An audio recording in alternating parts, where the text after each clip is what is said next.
जो इंसान बिना सरकार से डरे, ठीक है ना, उनको उसको पता था कि उस पे कल को केस लगाएगा, फिर भी उसने बखिया उधेर के रख दी, बखिया उधेर के रख दी, एक एक चीज करप्शन को सामने ला के रख दी। कैसा लग गया? आप ताल ठोक के कह रही हैं, गारंटी कर दीजिए अगर मनीष कश्यप सीएम बनते हैं तो बेरोजगारी दूर हो जाएगा। बिल्कुल बिल्कुल बिल्कुल वो बिहार के लिए काम करेंगे। एक तमिलनाडु में लोगों को मारने वाला अफवाह फैलाए थे, आप कह रहे हैं चाल था, अफवाह था, अफवाह था। आपको तभी तो ऐसा लगा ना कहीं ना कहीं। हटा क्यों? अगर सही था तो हटा क्यों? आप नाम का सुने हैं? आम आदमी बोलता नहीं है कि जो बैठे हुए हैं सत्ताधारी उठाएंगे, आपको सीधे भेजेंगे। मनीष कश्यप यही पोल खोला तो उस पे कितना केस लगाया आपको पता है? कितना तरह का उस पे एफआईआर। बिहार के पत्रकार मनीष कश्यप जो एनएसए लगा था तमिलनाडु के मदुरई जेल ने उसे हटा दिया है, और कहीं ना कहीं दिवाली का सबसे बेहतरीन तोहफा कह सकते हैं कि मनीष कश्यप एनएसए हट गया है। अभी हमारे साथ एक मोहतरमा है जो इस बातों पर बेखौफ होकर बोल रही हैं। सबसे पहले आपको बहुत स्वागत है।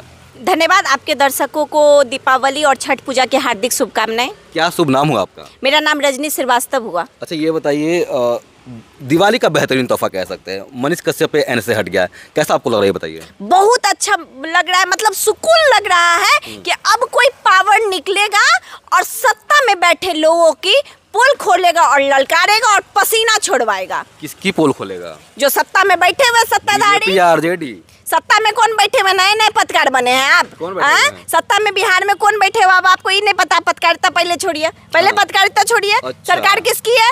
सरकार किसकी है?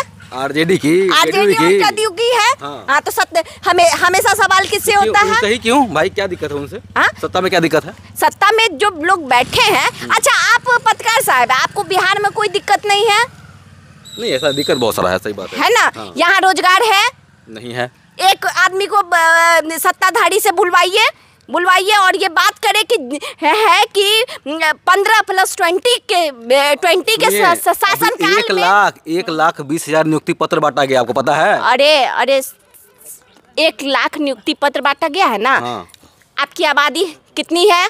बिहार की आबादी 13 करोड़ समथिंग। 13 करोड़। 1 लाख लोगों को नियुक्ति पत्र मिला, कितने परसेंटेज हुए? फिर से मिलेगा? कितना लोगों को नौकरी मिलेगा? 1 मिनट की राजनीति पे बात कीजिए। जब केंद्र की राजनीति में तेजस्वी जी ना काया पलट दिए, इतना आज तक कोई नहीं दिया होगा एक साथ 1,20,000 कहीं ना कहीं नियुक्ति पत्र, आपको पता है? देखिए आप हमको जेल वेल भेजवाना चाहते हैं, मेरे पास तेजस्वी जी के बोलने के लिए बहुत कुछ है। राजनीति भी उनके खतरे में है। सीबीआई से खंजा कस रहा है, आपको पता है?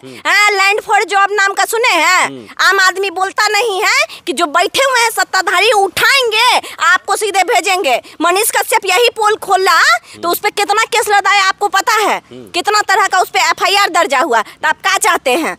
हम भी जाएं? मुंह नहीं खुलवाइए। और आज जॉब की वो बात कर रहा है जिसका बाप 15 साल, उनके बाप तो स्वतंत्रता की लड़ाई में गए थे जेल। उनके पिताजी तो स्वतंत्रता की लड़ाई में गए थे, ठीक है, दादाजी चीन वाले में। हाँ, और उसके बाद बताते हैं कि 15 साल जिनके पिताजी सत्ता में बने रहे थे, सारी फैक्ट्रियों को खत्म कर दिए। बिहार में चीनी में गरीबों का मसीहा कहते हैं, चीनी में एक मिनट, घंटा मसीहा कहते हैं, रोटी छीन के गरीबों का मसीहा कहते हैं। पहले बेवकूफ बनाओ, पढ़ाई का जरिया छीनो, कमाई। लालू जी के सरकार में कहीं ना कहीं गरीब सुखहाल जिंदगी जी रहा था, आपको पता है? तब आपको धरातल का पता ही नहीं है। हम कहते हैं आप बिहार की जनता को गोली मारिए, आप यादव बेल्ट के गांव में जाइए, जो यादव उनको भगवान मानते हैं, आप उसके गांव में जाइए। आपको आज भी स्थिति ये है कि वहां के लिए स्त्रियों को बच्चा पैदा करने के लिए एक कोई छोटा सा अस्पताल तक नहीं है, उनको शहर भागना पड़ता है। स्कूल नहीं है, और गलती से स्कूल है तो वहाँ टीचर तक नहीं जाते। आप जाइए, आपको सर्वे करना चाहिए और आपको सच्चाई दिखाना चाहिए। अच्छा आरजेडी कब आई है कहा जाता है अभी सरकार में? आरजेडी आपको आई है, मतलब एग्जैक्ट डेट तो नहीं बता पाऊंगी, लेकिन 1986 के बाद ही आई है। नहीं, अभी जो सरकार में अभी आई है, जेडीयू से कब गठबंधन इसका हुआ है? जेडीयू से आपको 19 में हुआ है। तो कितना जल्दी में क्या कर ले आरजेडी, बताइए? अच्छा इतना जल्दी में क्या कर दे? मतलब काम वही करिएगा जिसमें मलाई मार के केंद्र से पैसा आ रहा है। केंद्र में जिसमें पैसा आ रहा है आप राज्य सरकार को घेर रही हैं, केंद्र सरकार में बात क्यों नहीं करिए, बताइए?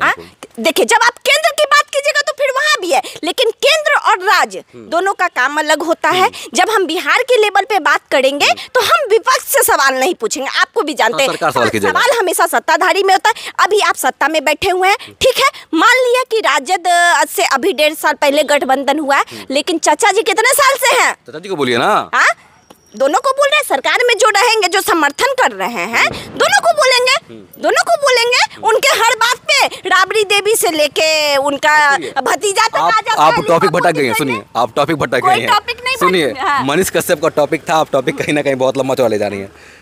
क्या मनीष कश्यप सीएम बन पाएंगे? मनीष कश्यप सीएम बन पाएंगे, इसमें बिल्कुल बन पाएंगे। इसका 2 नजरिया है। नजरिया ये है कि अगर मेरे और आपके जैसे लोगों को बिहार में रोजगार चाहिए, अच्छी शिक्षा चाहिए। आज आप देखते होंगे बच्चे पढ़ने के लिए कोटा निकल जाते हैं।